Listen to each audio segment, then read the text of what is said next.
In the bank, when you got there, you almost had to undress to get at your money belt. And I bet the Sicilians working in the bank were laughing at us Americanos. Well, after that ordeal, we stopped at an Irish pub, and I had a relaxer. After worrying about the gas coming and knowing, off you go, and you go someplace where you don't come back. Anyway, I had a Guinness Stout Dark, and it was so smooth. Dr. Malcolm and Laverne, Tony and Julie and Melissa and me. And then when I got home, the hotel cashed a $50 American and gave me $54.35. So much for a local bank. And then we didn't have to go through glass doors. We did not see Mount Etna today. Too much haze. After dinner, we go to the piano bar, and we enjoy watching Laverne and Dr. Malcolm dance. They are both 84, have been dancing together for 67 years, and it was so wonderful to see. Most people can hardly walk by the time they are 84, and these two dance away on an evening of rumba, cha-cha-cha, and energetic dances. We are going to Syracuse, 3 hours, and Mount Etna came into view with snow on the top and puffs of smoke. As we drove out of the gate of our hotel, across the street there was a marble plaque on the wall, cemented in memory of Nero Ermilio, 22 years old, who died there of an accident. We do that in the U.S. also, mostly with crosses here where I live. We saw 2 more on the way to Syracuse, and they also have a picture of the person on the, we saw Nero. And, you know, that is Italian, you know. In the Eureka Springs Cemetery where I put Ralphie, on the headstone is a picture of the 2 of us. We are on the middle fork of the Salmon River in Idaho. We have straw hats on. We are laughing. And, of course, we are the only picture in the cemetery. But I love it because I'm Italian, too. Sandy had champagne today for breakfast, and her head is on my shoulder.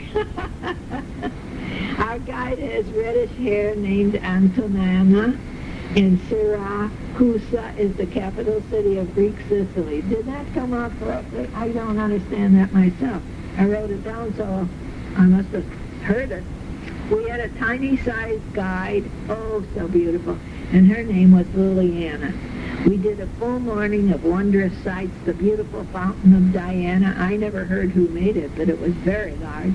We saw Himora, the Temple of Victory, and they had many sacrifices there.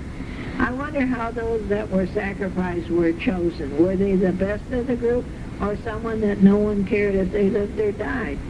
We saw the Greek-Roman theater of Syracuse, and then we saw the ear of Dionysus in the old stone quarry where the prisoners quarried big blocks of stone, and at night the prisoners were herded into this giant cave, but the acoustics were so wonderful that the ruler, whoever he was, could stand above the cave and hear every word that the men said below.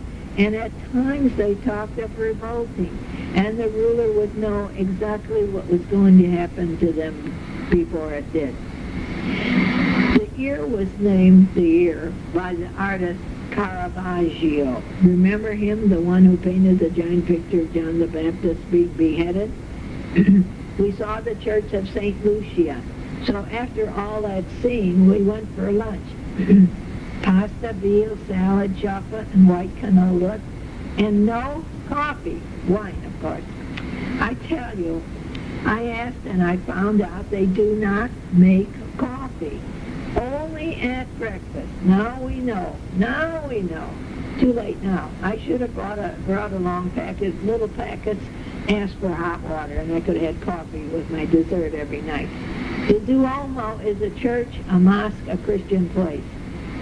It has very high windows, and when the sun shines in through the high stained glass windows, it made beautiful, rich colors on the people praying and on the floor.